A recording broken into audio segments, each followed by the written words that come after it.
코로나19 신규 확진자가 사흘 연속 2,000명대를 기록했습니다. 정부가 단계적 일상 회복으로의 전환을 준비 중인 가운데 현재 제한적으로 시행 중인 재택치료의 확대 방안도 마련됐습니다. 자세한 내용 전문가와 함께 짚어보겠습니다.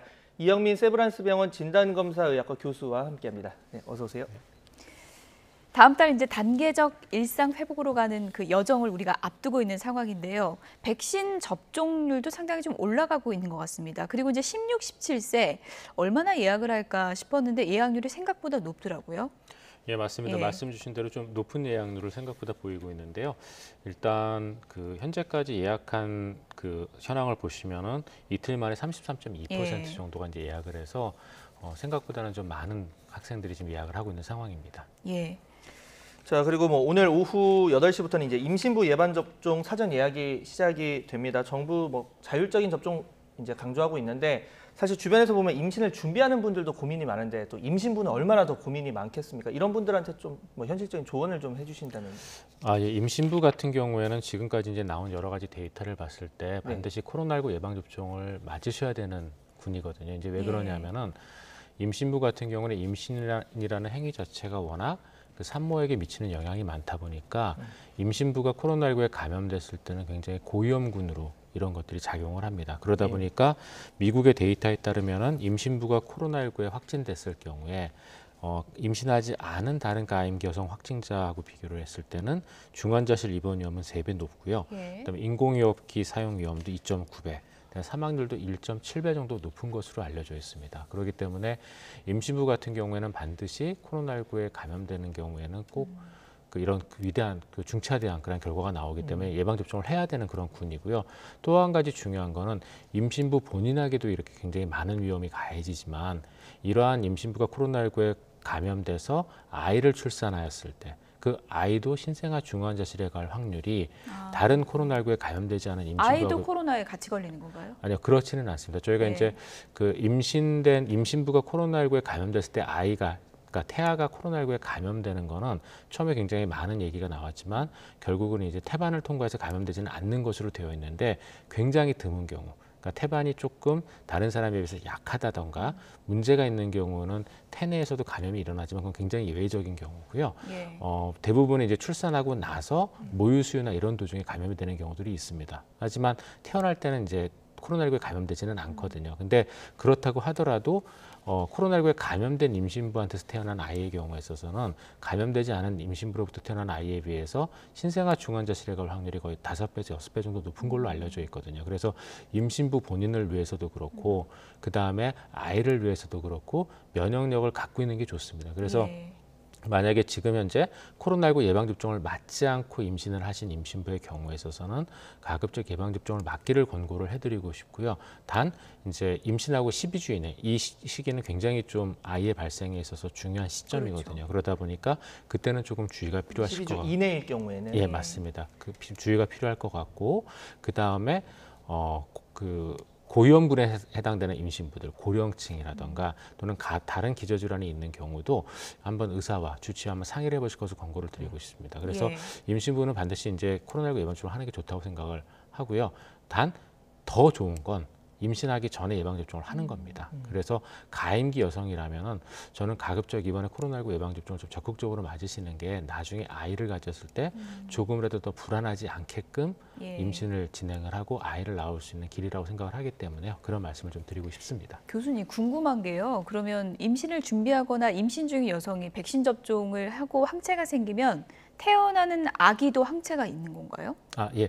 거기에 대해서 연구 결과가 일부 나왔었는데요. 항체가 일부 넘어갑니다. 넘어가는 걸로 되어 있고, 그래서 태어나고 나서 이제 얼마 안에서 산후 길게는 한 8, 9개월 정도까지도 엄마한테서 이렇게 넘겨받은 항체가 어느 정도 보호작용을 해주는 걸로 되어 있거든요. 그래서 그러한 엄마로부터 감염병에 대한 항체를 건네받는 건 이런 코로나19뿐만이 아니라 다른 감염에서도 어느 정도 증명이 돼 있는 것들이거든요. 그래서 그런 또 효과들도 있기 때문에 가급적이면 임신하기 전에, 그다음에 임신하기 전에 맞지 못했다면 임신해서라도 아주 극히 조금 민감한 시기는 좀 지나서 예방접종을 하실 것을 권장해 드리고 싶습니다. 자, 뭐 다음 주 월요일이죠. 이제 11일부터는 18세 이상 지금까지 이제 기회가 있었는데도 접종 받지 않은 미접종자분들이 뭐 예약 없이도 병원 가서 이제 맞을 수 있는데 이런 분들이 아무래도 지금까지 뭐 맞지 않은 이유가 있겠죠. 그렇다 보니까 지금 이 상황에서 더 접종을 유인할 수 있는 유인책 뭐 어떤 게 있을까 많이 얘기가 나오고 있는데 좀 어떤 부분 저희가 고민해 볼 수 있을까요? 이제 예방 접종을 맞지 않으시는 분들도 사실 따지고 보면 그 안에 이제 몇 개의 그룹으로 나뉘거든요. 네. 하나는 이제 본인의 건강 상태가 너무나 염려가 돼서 맞지 못하시는 분들이 있고요. 그게 아니라 진짜 맞지 못하시는 분들도 있습니다. 왜냐하면 이제 알러지가 굉장히 심하다던가 저희가 이 코로나19 예방 접종 백신 안에는 피이지나 이런 몇 가지 물질들이 있는데 거기에 대해서 알러지가 있으신 분들은 아나필락시스가 발생할 가능성이 높기 때문에 맞지 않도록 권고를 하고 있거든요. 그래서 굉장히 드물지만 그런 분들도 있고 하기 때문에 예방 접종을 맞지 않으시는 분들 같은 경우에는 어쩔 수가 없을 것 같다는 생각이 들고요. 단 그게 아닌데 본인의 건강 상태가 좀 다른 위중한 질병이 있어서 맞지 못하시는 분들은 그런 분들은 사실 어떻게 놓고 보게 되면은 그런 분들이 코로나19 감염됐을 때 고위험군에 또 해당되는 분들이 대부분이거든요. 예. 그래서 그런 분들의 경우에 있어서 예방 접종이 물론 여러 가지 이제 면역 반응을 초래하고 힘이 드는 일도 있을 수는 있지만 코로나19에 감염돼서 위중증 가는 것보다는 훨씬 덜한 게 맞거든요. 그래서 그런 분들도 본인의 건강 상태를 체크를 해보시고 맞기를 좀 권장을 드리고 싶고요. 그다음에 이제 이런 것도 아닌데 이제 안 맞으시는 분들도 있습니다. 이제 뭐 그런 분들 같은 경우에는 뭐 이상 반응이 두렵다던가 아니면 나는 주의를 잘하면은 안 걸릴 것 같기 때문에 안 만든다던가 이런 여러 가지 말씀을 주시는데요. 근데 이제 이런 분들 같은 경우는 사실 그렇지는 않을 거거든요. 왜냐하면 이제 정부가 지금 계속 강하게 그 일상으로 회복이라는 메시지를 주고 있는 거는 그런 분들 분명히 11월 달이 되면은 예방 접종률이 어느 정도 올라갔을 때 사회적 거리두기 완화하겠다는 메시지이고 그 얘기는 나에게 다가오는 위험이 커질 수도 있는 상황이 되거든요. 그러면 그런 분들은 아무리 본인이 조심해도 노출될 수밖에 없게 될 겁니다. 그래서 노출 빈도가 훨씬 높아지는 맞습니다. 그래서 다음 코로나19에 달부터는. 감염될 예. 걸로 생각이 되거든요. 그래서 그렇게 생각하지 마시고 저는 좀 마셨으면 좋겠는데 그런데 이제 이런 분들 같은 경우에는 또 본인의 생각이 워낙 강하시기 때문에 예. 사실은 아무리 옆에서 이렇게 말을 해도 잘 안 되실 겁니다. 근데 아마 내 주변에서 코로나19 확진자가 나오기 시작을 하면은 맞으실 걸로 생각이 되거든요. 그래서 지금 얘기해 주신 것처럼 이렇게 코로나19 예방접종을 언제든지 할 수 있게끔 열어주고 그 다음에 거기에 따라서 본인의 마음 바뀌고 언제든지 와서 편하게 맞을 수 있게끔 해주는 게 무엇보다 중요할 것 같습니다. 그리고 이제 18세 이상도 말씀 주셨지만 아까 이제 저희가 잠깐 얘기를 하다 학생들에 대한 얘기를 하다 말았는데 학생들 같은 경우도 생각보다는 지금 많이 예방접종을 예약을 하고 있거든요. 그렇죠. 그게 저는 긍정적이라고 보는 게 일단 어른들과 마찬가지로 학생들도 사회적 거리두기가 완화되면 코로나19에 노출될 빈도는 확 올라갈 수밖에 없고 감염이 될 위험성이 증가하게 되는데 그때 아무래도 면역력을 갖고 있는 게 아이들을 위해서도 저는 좋다고 생각을 합니다. 저 역시 이제 비슷한 연령대 이제 아들이 있는데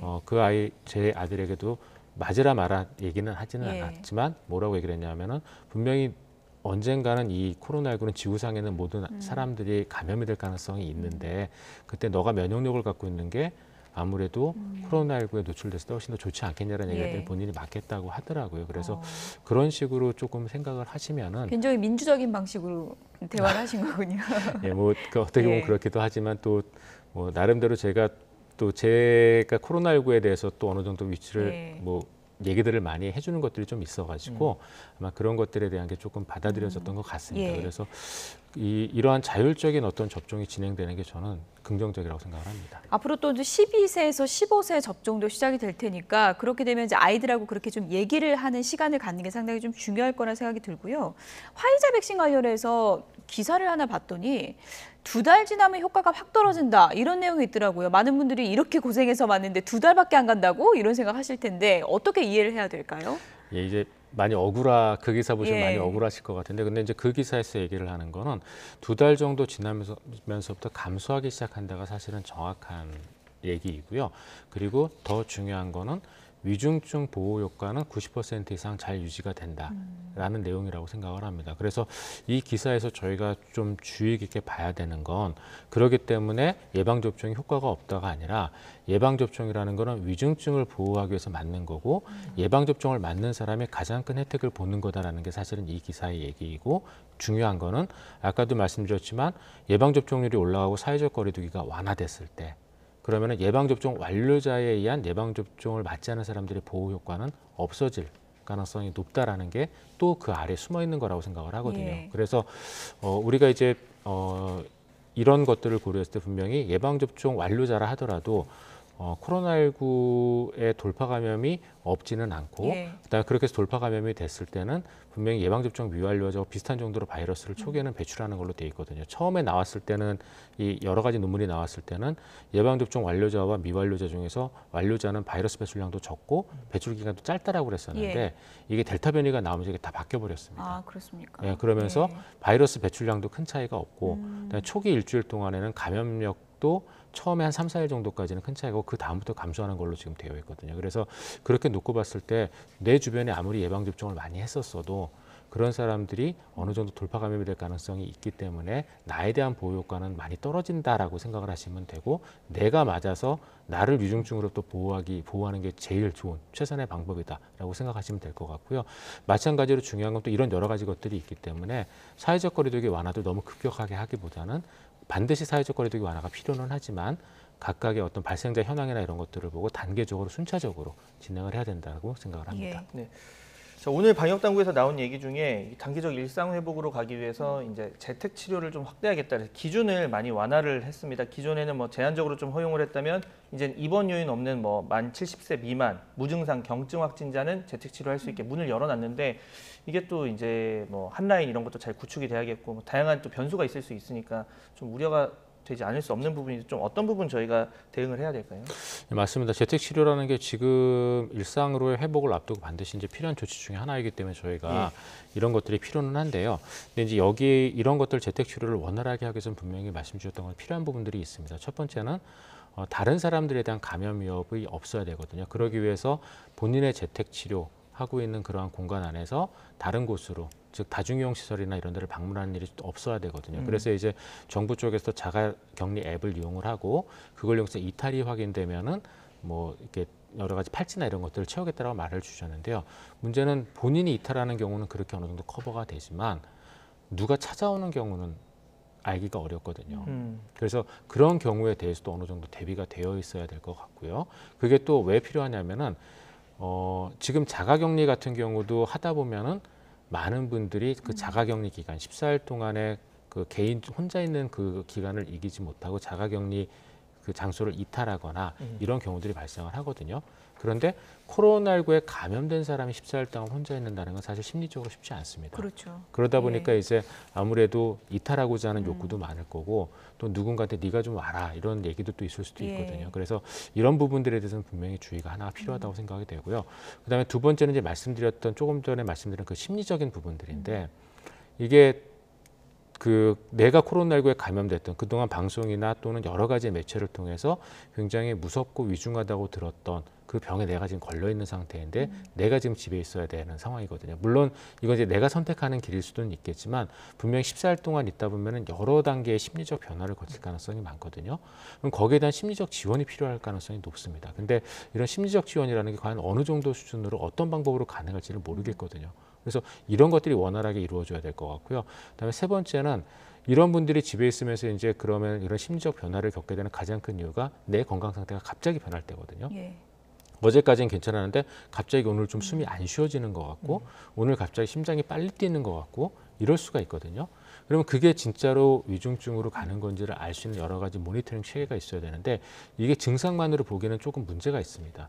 왜냐하면은 우리가 이 코로나19 초기부터 얘기가 많이 나왔었지만 코로나19 감염자들 중에 일부는 멀쩡해 보이다가 갑자기 쓰러져서 봤더니 이렇게 산소 포화 농도가 떨어져 있고 그 폐렴이 굉장히 심각하게 진행돼 있고 예. 이런 경우들이 많았었거든요. 그게 지금 델타 변이는 감염력도 높지만 지금 병독성도 조금 기존 것들보다 강한 걸로 알려져 있기 때문에 이런 일들이 발생하면 안 됩니다. 그래서 이런 모니터링을 어떤 환자의 증상이나 이런 거에 의존하기보다는 보다 더 구체적으로 할 수 있는 즉 산소 포화도를 볼 수 있는 어떤 장비를 지원을 한다던가 이런 식의 어떤 추가적인 조치들이 좀 있어야지 이런 자가 재택 치료가 좀 더 원활하게 그리고 큰 피해 없이 이루어질 걸로 생각이 됩니다. 네.